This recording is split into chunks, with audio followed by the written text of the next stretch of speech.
കഴിഞ്ഞ ദിവസം നമ്മുടെ ക്ലിനിക്കിലേക്ക് വന്ന ഒരു സ്ത്രീയുടെ കേസാണ് ഞാൻ ഇന്ന് പറയുന്നത്. അവർക്ക് വേറൊരു റിലേഷനിലാണ്, ഭയങ്കര ബുദ്ധിമുട്ടാണ് ജീവിക്കാൻ എന്നൊക്കെ പറഞ്ഞിട്ടാണ് ആദ്യമായിട്ട് അവർ നമ്മുടെ അടുത്തേക്ക് വരുന്നത്. വന്ന് സംസാരിച്ച് കുറേ കാര്യങ്ങളൊക്കെ പറഞ്ഞപ്പോഴാണ് ഭയങ്കര ഭീകരമായിട്ടുള്ള ഒരു അവസ്ഥയിൽ കൂടിയായിരുന്നു ആ സ്ത്രീ പോയിക്കൊണ്ടിരിക്കുന്നത്.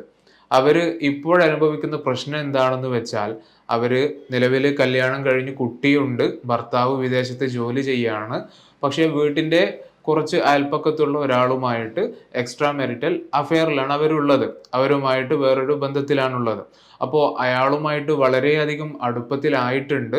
പക്ഷെ അതോടുകൂടി തന്നെ ഭർത്താവ് ഉടനെ നാട്ടിലേക്ക് വരുന്നുമുണ്ട്. അപ്പൊ ഇതിന്റെ ഇടയില് ഇനി എന്താണ് ചെയ്യുക? ഇയാളെ ഒഴിവാക്കാനും പറ്റുന്നില്ല. ഭർത്താവിനെ ആണെങ്കിൽ പൂർണ്ണ മനസ്സോടെ സ്വീകരിക്കാനും പറ്റുന്നില്ല. എന്നൊരു നിലയില് 2 തോണിയിൽ കാല് വെച്ചാലൊക്കെ ഉള്ള ഒരു അവസ്ഥയിലാണ് ആ സ്ത്രീ നമ്മുടെ അടുത്ത് വന്നിട്ടുണ്ടായിരുന്നത്. ഉറക്കിലൊക്കെ ഭയങ്കര ബുദ്ധിമുട്ടാണ്. അതേപോലെ ഭക്ഷണവും തീരെ വേണ്ടയില്ല. ഇടയ്ക്കൊക്കെ താനങ്ങ് മരിച്ചു കളഞ്ഞാലോ എന്ന് വരെ ഇവർക്ക് തോന്നുന്നുമുണ്ട്. ഏറെക്കുറെ ഡിപ്രഷന്റെ ഒരുപാട് സിംപ്റ്റംസ് ഒക്കെ ഇവർ കാണിക്കുന്നുണ്ടായിരുന്നു. അപ്പൊ നിലവിൽ ഈ ഒരു പ്രശ്നത്തിൽ കൂടി കടന്നു പോകുന്നത് കൊണ്ടായിരുന്നു ഇവർ ഇത്രയേറെ ബുദ്ധിമുട്ടുണ്ടായിരുന്നത്. അപ്പോഴാണ് ഞാൻ ചോദിച്ചത്, ഭർത്താവിനെ കുറിച്ച്, അവരുടെ കല്യാണ ജീവിതത്തെ കുറിച്ച് ചോദിച്ചപ്പോഴാണ് അവർ പറഞ്ഞത്, ഭയങ്കര ബുദ്ധിമുട്ടാണ് സാറേ.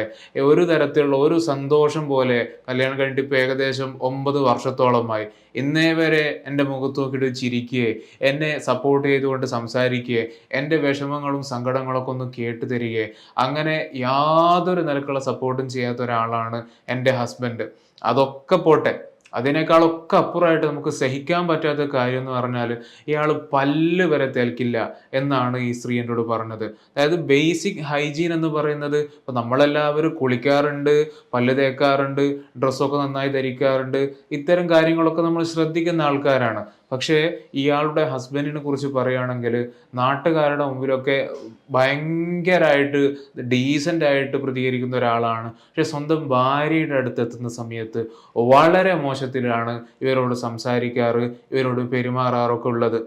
അപ്പൊ അക്കൂട്ടത്തിൽ വളരെ മോശപ്പെട്ട ഒരു സ്വഭാവമാണ് വൃത്തിയുടെ കാര്യം. കുളി വളരെ കുറവാണ്. പല്ല് തേക്കല് നമ്മൾ കുട്ടികളോട് വരെ പറയുന്ന കാര്യമാണ്. ഉറങ്ങാൻ കിടക്കുമ്പോൾ പല്ല് തേക്കണം, രാവിലെ എഴുന്നേറ്റാലൊക്കെ പല്ല് തേക്കണം. അപ്പോൾ അത്തരത്തിലുള്ള ഒരു ശീലം തന്നെ ഇയാൾക്കില്ല. ഇയാള് രാത്രി കിടക്കാൻ നോക്കുമ്പോൾ ഒന്ന് വായ ഒന്ന് കൊപ്പിളിച്ചിട്ട് കിടക്കും. അതേപോലെ തന്നെ രാവിലെ എഴുന്നേറ്റാലും ഇതേ പരിപാടിയാണ്. ബ്രഷ് എന്നുള്ള ഒരു സാധനം തന്നെ ഇയാളുടെ ജീവിതത്തിലില്ല. അപ്പോൾ ഇങ്ങനെ ദുർഗന്ധമുള്ള ഒരാളുടെ കൂടെ എങ്ങനെയാണ് സാറേ ഞാൻ ജീവിക്കുക? തുടക്കത്തിലൊക്കെ ഭയങ്കര ബുദ്ധിമുട്ടായിരുന്നു. ഇപ്പോഴും ബുദ്ധിമുട്ടുണ്ട്. പക്ഷെ ഇപ്പോ സ്വന്തം ഭർത്താവല്ലേ, ഇനി വേറൊന്നും ചെയ്യാനില്ല. ഇവള് പറഞ്ഞാലൊന്നും ഇയാള് കേൾക്കാത്ത രൂപത്തിലുള്ള ഒരു മനുഷ്യനാണ്.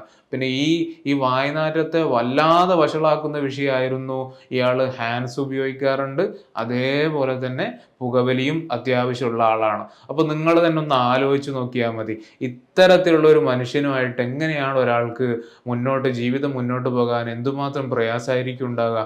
പിന്നെ ഇതൊക്കെ പോരാഞ്ഞിട്ട് സ്വന്തം കുട്ടിയുടെ മുമ്പിൽ വെച്ചിട്ടാണ് പലപ്പോഴും ഈ ഒരു ഭാര്യയെ ഇയാള് മർദ്ദിക്കുക, അടിക്കുക, അതേപോലെ മുടി പിടിച്ചു വലിക്കുക. ഈ ഭാര്യയുടെ ഭാഗത്തും തെറ്റുകളുണ്ട്, അതില്ല എന്ന് പറയുന്നില്ല. ഭാര്യ അത് സമ്മതിക്കുന്നുണ്ട്, എൻ്റെ ഭാഗത്തും ഒരുപാട് മിസ്റ്റേക്കുകൾ വന്നിട്ടുണ്ട്. പക്ഷേ ഈ സ്വന്തം കുട്ടിയുടെ മുമ്പിൽ വെച്ചിട്ട് നമ്മളൊരു കുട്ടികളുടെ മുമ്പിൽ വെച്ചിട്ട് ഒരു മോശമായിട്ട് വരെ പറയാൻ പാടില്ലെന്നാണ് ഭാര്യ ഭർത്താക്കന്മാർ. പക്ഷേ ആ സമയത്ത് ഇയാൾ ഈ സ്ത്രീയെ മർദ്ദിക്കുകയാണ്, ഭയങ്കരമായിട്ട് അടിക്കുക വരെയാണ് ഈ കുട്ടിയുടെ മുമ്പിൽ വെച്ച് ചെയ്യുന്നത്. പിന്നെ ഈ ബേസിക് ആയിട്ടുള്ള വൃത്തി വരെ കാത്തു സൂക്ഷിക്കാത്ത ഒരാളുടെ കൂടെ എങ്ങനെയാണ് ഒരാൾക്ക് താമസിക്കാൻ പറ്റുക? എങ്ങനെയാണ് ഒരാൾക്ക് ജീവിതം മുന്നോട്ട് കൊണ്ടുപോകാൻ പറ്റുക? അപ്പൊ ശരിക്ക് ഈ ഒരു സ്ത്രീ മറ്റൊരു റിലേഷനിലേക്ക് പോകാനുള്ള വ്യക്തമായ കാരണം എന്ന് പറഞ്ഞാൽ, ഭർത്താവിൻ്റെ അടുത്ത് നിന്ന് സ്ഥിരമായിട്ട് കിട്ടുന്ന ഇത്തരത്തിലുള്ള പ്രശ്നങ്ങളായിരുന്നു. എപ്പോഴും തന്നെ മോശമാക്കിയിട്ട്, തന്നെ കുറ്റപ്പെടുത്തിയിട്ട്, അതേപോലെ അടിയും വഴക്കും വക്കാളുമായിട്ടൊക്കെ നടക്കുന്ന ഒരു ഭർത്താവിന് ഉള്ളത് കൊണ്ടായിരുന്നു ഈ സ്ത്രീ വേറൊരു റിലേഷനിലേക്ക് പോകുന്നത്. പലപ്പോഴും നമ്മൾ ഈ ഒരു എക്സ്ട്രാ മാരിറ്റൽ അഫെയറിനെ കുറിച്ച് നോക്കുകയാണെങ്കിൽ, അവിടെയൊക്കെ സംഭവിക്കുന്നത്, ഏതെങ്കിലും ഒരു പാർട്ട്ണർക്ക് കിട്ടേണ്ടതായിട്ടുള്ള കാര്യം കിട്ടാതെ വരുമ്പോഴാണ് അവരൊക്കെയും ഈ കല്യാണത്തിന് പുറത്തുള്ള ബന്ധങ്ങളിലേക്ക് അവർ പോകുന്നത്. അതേപോലെ തന്നെയാണ് ഈ ഒരു റിലേഷനിലും. ഭാര്യമാർക്ക് സാധാരണയായിട്ട് അവർക്ക് വേണ്ട ഒരു കാര്യമാണ് ഇമോഷണലി ഭർത്താവ് അവൈലബിൾ ആയിരിക്കുക.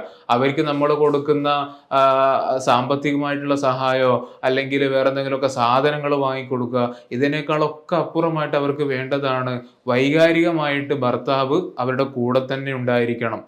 ഭാര്യമാരെ സംബന്ധിച്ചിടത്തോളം അവരുടെ പ്രശ്നങ്ങള്, അവരുടെ സങ്കടങ്ങള്, സന്തോഷങ്ങള്, പരാതികള് ഇതൊക്കെയും അവര് പറയാ അവരുടെ ഏറ്റവും ഇഷ്ടപ്പെട്ട ഒരാളോടായിരിക്കും.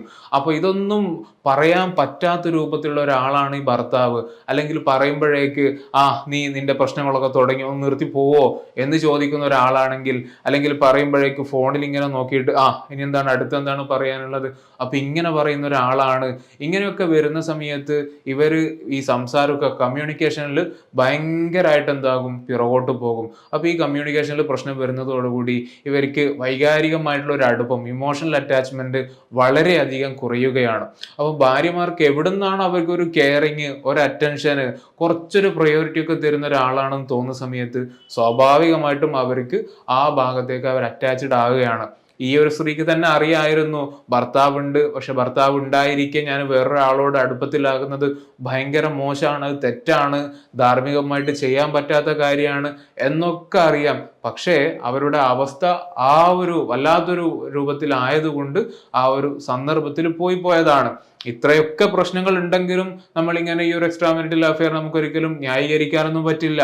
അതേപോലെ തന്നെയാണ് ഈ സ്ത്രീയും പറയുന്നത്. പക്ഷേ പെട്ടുപോയി സാർ, ഇനി എന്താണ് ചെയ്യുക എന്നുള്ള രൂപത്തിലായിരുന്നു അവർ നമ്മുടെ അടുത്ത് ഈ ഒരു കൺസൾട്ടേഷന് വന്നിട്ടുണ്ടായിരുന്നത്.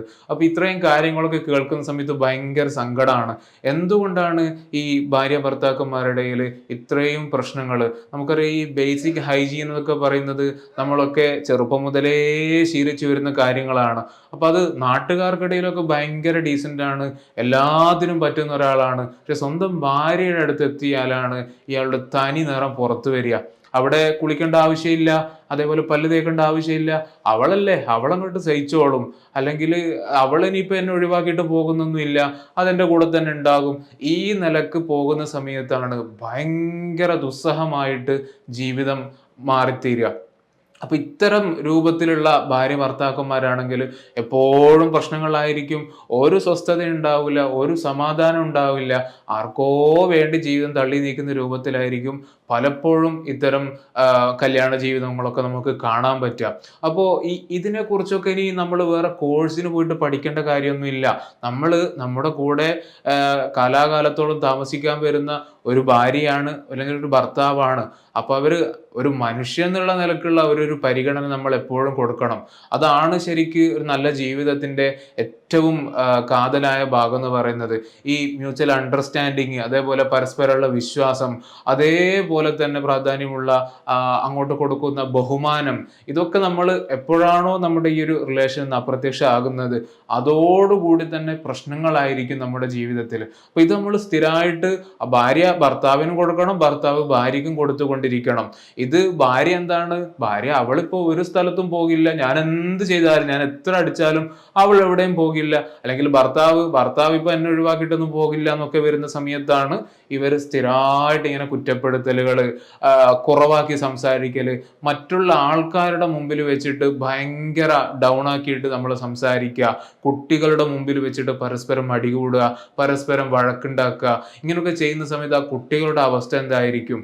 അപ്പോ ഇത്തരം കേസുകളൊക്കെ നമുക്ക് മാനേജ് ചെയ്യുന്നതിൽ ചെറിയ കോംപ്ലിക്കേഷൻസ് ഉണ്ട്. ഒന്നാമതായിട്ട് കൗൺസിലിങ്ങിന്റെ സക്സസ് എന്നൊക്കെ പറയുന്നത് രണ്ടുപേരും കൂടി അതിൽ വില്ലിങ് ആകുമ്പോഴാണ്. ഓക്കെ സാറേ, ഞങ്ങൾ രണ്ടുപേരുടെ ഭാഗം തെറ്റുകളുണ്ട്, ശരികളുണ്ട്, അപ്പൊ എന്താണ് നമുക്ക് ഇമ്പ്രൂവ് ചെയ്യേണ്ട കാര്യം, ഈ ഒരു ആറ്റിറ്റ്യൂഡ് വെക്കുമ്പോഴാണ് നമുക്ക് ഈ കൗൺസിലിംഗ് ശരിയായ രൂപത്തിൽ അവരെ കാര്യങ്ങൾ പറഞ്ഞു ബോധിപ്പിക്കാനും ഒക്കെ ചെയ്യാൻ പറ്റുക. ഇതിപ്പോ അതല്ല, ഞാൻ ഇങ്ങനെയാണ്, ഇങ്ങനെയൊക്കെ പറ്റുന്ന ആളുണ്ടെങ്കിൽ എൻ്റെ കൂടെ നിന്നാ മതി, ഇങ്ങനെ ഒരു മനോഭാവമുള്ള ഒരാളോട് നമ്മൾ കൗൺസിലിംഗ് അല്ല എന്ത് ക്ലാസ് എടുത്തിട്ടും ഒരു കാര്യം ഉണ്ടാകാൻ പോകുന്നില്ല. അപ്പൊ ഈ ഒരു കേസിലും ഏറെക്കുറെ ഈ രൂപത്തിലായിരുന്നു ഭർത്താവിന്റെ ഒരു നിലപാടൊക്കെ. കൗൺസിലിങ്ങിന് വരാനോ അല്ലെങ്കിൽ എന്തെങ്കിലും ഒരു ട്രെയിനിങ്ങിന് പോകാനോ ഒക്കെ ഇയാൾക്ക് മടിയാണ്, ഇയാൾ വരികയില്ല, നിനക്കല്ലേ പ്രശ്നം, നീ പോയിക്കോ, ഞാനെന്തിനാ വരുന്നത് എന്നുള്ള ഒരു നിലപാടായിരുന്നു അയാൾക്ക് ഉണ്ടായിരുന്നത്.